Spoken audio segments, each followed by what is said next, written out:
Welcome to Samba Samba. Enjoy the video.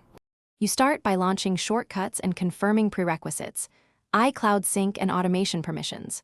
Once done, create a new shortcut by tapping the plus.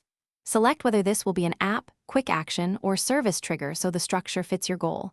You should pick resources you already use, Mail, Finder, or third-party apps. Make sure permissions prompt appears and accept access. This early choice determines available actions, so spend a minute choosing the right trigger before adding actions. Now you assemble the core workflow by adding and connecting actions.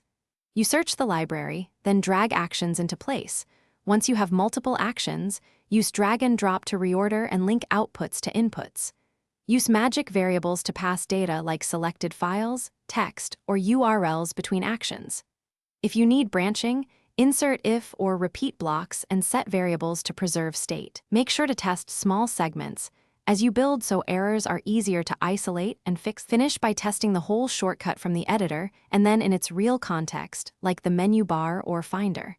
You assign a keyboard shortcut or add it to the dock so you can run it quickly. If something fails, check app permissions first, then inspect variable types and action outputs. Insert show result or quick look actions to reveal intermediate values. Make sure to save a copy before heavy edits.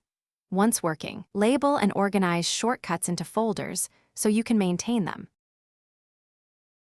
Thanks for watching. Consider subscribing if we helped you.